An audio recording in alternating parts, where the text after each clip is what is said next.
মাথাটা কেমন যেন ঝিমঝিম করছে। আস্তে আস্তে চোখ খুলে তাকালাম। হসপিটালের আইসিইউতে আছি আমি, মুখে অক্সিজেন মাস্ক লাগানো, হাতেও কিসব যেন লাগানো। রাতের কথা আস্তে আস্তে সব মনে পড়লো। এত কিছুর পর আমি বেঁচে আছি ভাবতেই পারছি না। হঠাৎ কারো ফুফিয়ে ফুফিয়ে কান্নার শব্দ ভেসে আসলো। আস্তে আস্তে পাশ ফিরে তাকালাম। কাব্য শিকদার পরে ফুফিয়ে ফুফিয়ে কাঁদছে।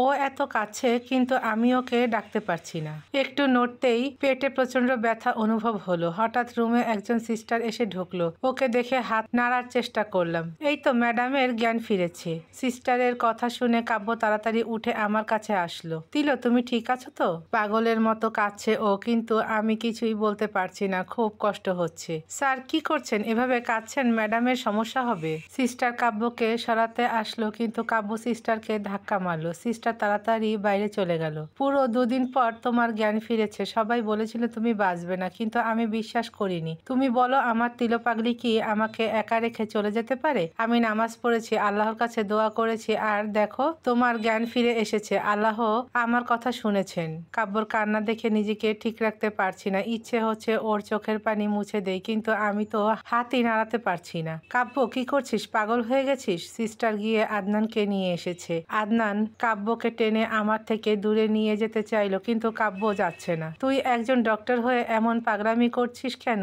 বুঝতে পারছিস না এভাবে কাঁদলে ভাবির সমস্যা হবে? আমি আর কাঁদবো না, প্লিজ ওর কাছে আমাকে থাকতে দে।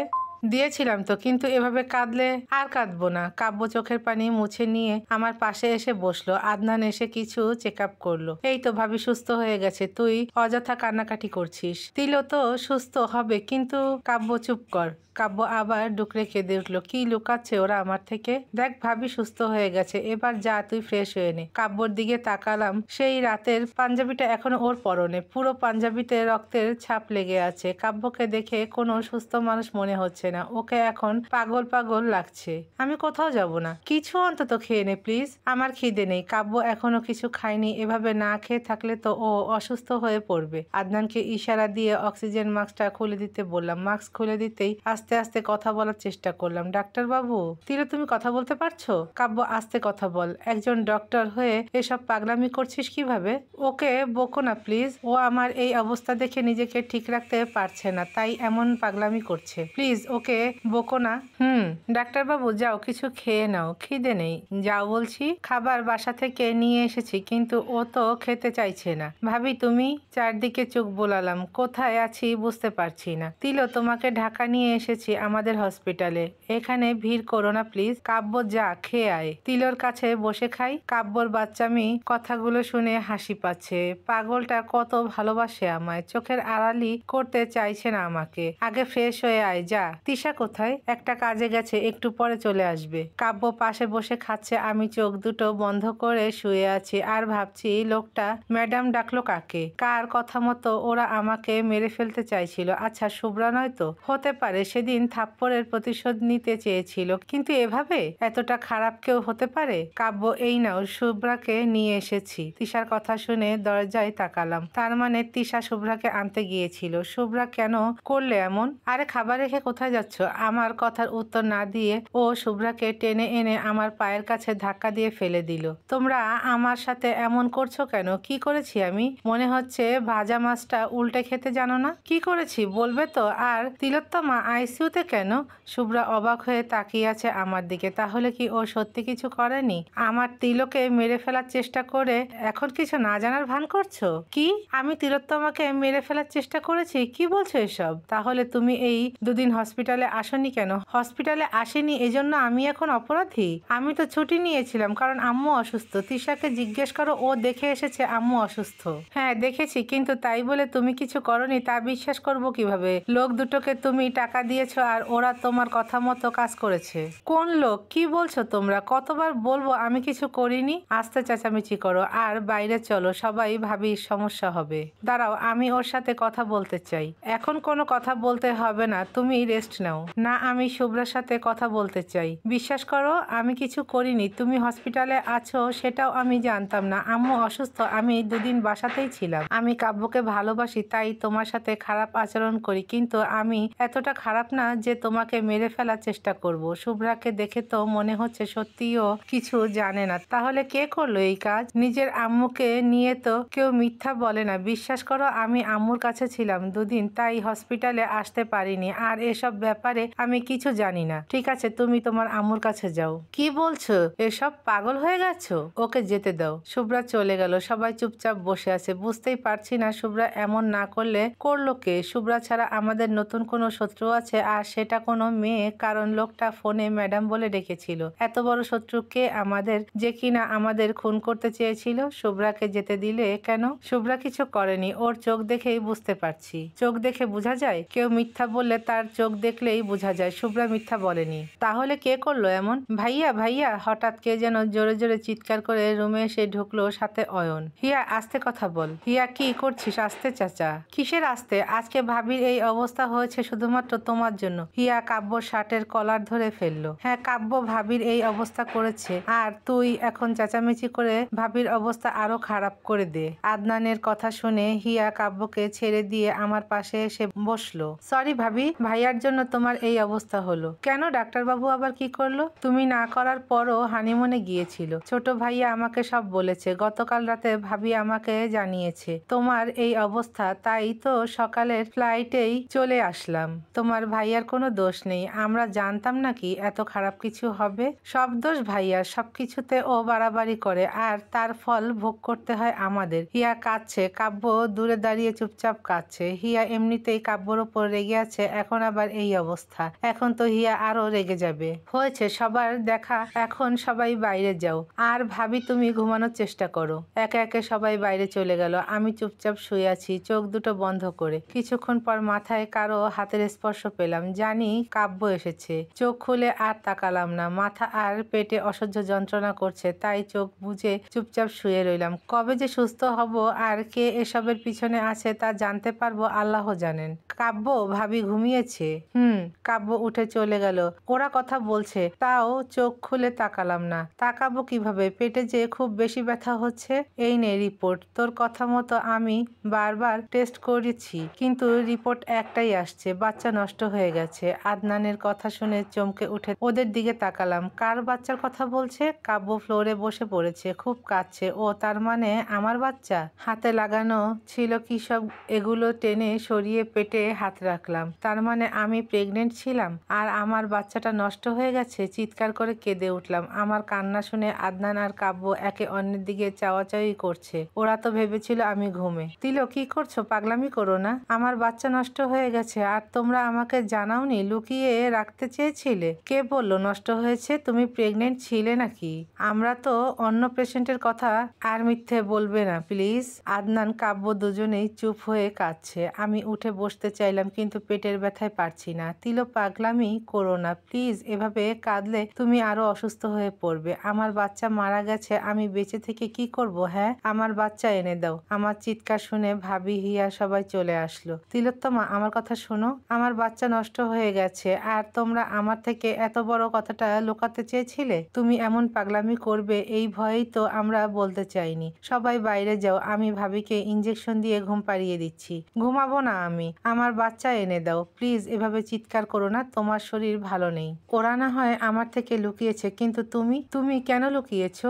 আমার বাচ্চা এনে দাও। সব দোষ আমার। আমি বুঝতে পারিনি তুমি যে প্রেগনেন্ট। বুঝতে পারলে ওখানে তোমাকে নিয়ে যেতাম না, সাবধানে রাখতাম তোমাকে। কাব্য, কেন অযথা নিজেকে দোষী করছিস? আমি একজন ডক্টর হয়েও আমার তিলোকে সাবধানে রাখতে পারিনি, বাঁচাতে পারিনি আমার সন্তানকে। কাব্য, তুই এমন পাগলামি করলে ভাবিকে সামলাবে কে? ভাবিকে শুইয়ে দে। কাব্য আমাকে শুইয়ে দিতে আসলো, ওকে ধাক্কা দিয়ে সরিয়ে দিলাম। কাব্য জোর করে আমাকে শুইয়ে দিল আর আদনান এসে ইঞ্জেকশন দিয়ে দিল।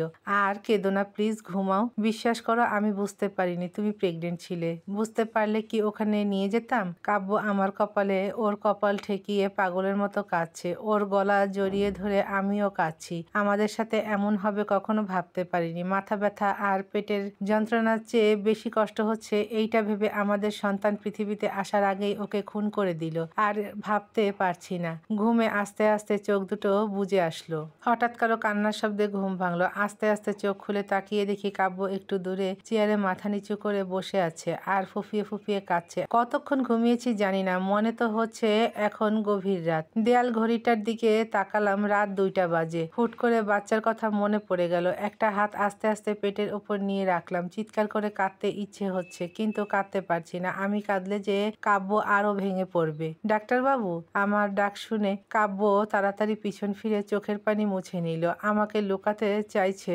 হায় রে পাগল, ঘুম ভেঙেছে? আমার পাশে বসে পেটের উপর রাখা আমার হাতটা ওর হাতের মুঠোয় পুরে নিল। তারপর আমার হাতে একটা চুমু খেলো। এই তো, তুমি সুস্থ হয়ে গেছো। দেখো, আস্তে আস্তে সব ঠিক হয়ে যাবে। আচ্ছা, তুমি এত সুন্দর করে কষ্ট লুকাতে পারো কিভাবে? কাব্য মুখে হাসির রেখা টানার বৃথা চেষ্টা করে আমার বুকের উপর ওর মাথা রাখলো। একটা হাত ওর চুলের মধ্যে রাখলাম। জানি না আর কত কষ্ট পেতে হবে ওকে। তিলো, আমাকে ক্ষমা করে দিও প্লিজ। কেন, কি করেছো তুমি? এই যে, তুমি ভয় পাওয়ার পরও জেদ করে কক্সবাজার গেলাম আর তোমাকে চোখে চোখে না রেখে সবার সাথে আনন্দ করছিলাম। আমি ছোট বাচ্চা নাকি যে আমাকে চোখে চোখে রাখবে? এতে তো আমারও দোষ আছে। আমি কেন তোমার থেকে দূরে ছাদের অন্য পাশে গিয়েছিলাম? না গেলে তো এমন হতো না। মানুষের জীবনে কখন কি ঘটে তা তো আগে থেকে বলা যায় না। যা হবার ছিল তা হয়ে গেছে। এখন তুমি নিজেকে শান্ত করো প্লিজ, আর তাড়াতাড়ি সুস্থ হয়ে ওঠো। আচ্ছা, কে করিয়েছে এসব জানতে পেরেছো? না, চিন্তা করো না, খুব শীঘ্রই জানতে পারবো। আর যেই করুক, ওকে এমন শাস্তি দিব দেখো আর কখনো কারো ক্ষতি করার চেষ্টা করবে না। তিলো, জানো, হিয়া আমার সাথে কথা বলা বন্ধ করে দিয়েছে। কেন? আমি নাকি আমাদের সন্তানকে ইচ্ছে করে মেরে ফেলেছি। আচ্ছা, তুমি বলো, কোনো বাবা কি নিজের সন্তানকে খুন করতে পারে? আমি তো জানতাম না তুমি প্রেগনেন্ট। বুঝতেই পারিনি। জানলে তো জেদ করতাম না। আম্মু আব্বুর সাথে তুমি ঝগড়া করে ওকে নিয়ে বাসা থেকে চলে এসেছিলে। এই ধারণা নিয়েই তো ও ছোট থেকে বড় হয়েছে। তাই তোমার প্রতি ওর মনে কিছুটা রাগ জমে আছে। আর এখন এই ঘটনার পর ওর রাগটা আরো বেড়ে গেছে। তুমি কেঁদো না। দেখো, হিয়া একদিন ঠিক তোমায় বুঝবে। তুমি এখন ঘুমাও। তোমার চোখ দুটো লাল হয়ে আছে। তুমি একটু ঘুমাও। না, ঘুমোতে ইচ্ছে করছে না। ঠিক আছে, ঘুমোতে হবে না। এখানে শুয়ে আমার বুকে মাথা রাখো, আমার ভালো লাগবে। কাব্য শুয়ে পড়লো। তারপর আমার বুকে মাথা রাখলো। ওর চুলে হাত বুলিয়ে দিতেই ঘুমিয়ে পড়লো। ওর মাথায় একটা চুমু দিয়ে বললাম, চিন্তা করো না ডাক্তারবাবু, আমি তোমার সব কষ্ট দূর করে দিব। সুস্থ হয়ে আমার প্রথম কাজ হবে আব্বু আম্মুকে খুঁজে বের করা। সবার রাগ অভিমান ভাঙিয়ে আমরা সবাই একসাথে থাকবো। কাব্যর চুলে হাত বুলাতে বুলাতে বাচ্চাটার কথা ভাবছিলাম। এমন না হলে তো ও আস্তে আস্তে আমার মধ্যে বেড়ে উঠতো আর একদিন আমাদের ঘর আলো করে ও আমার কোলে আসতো। হঠাৎ কাব্যর ফোন বেজে উঠলো।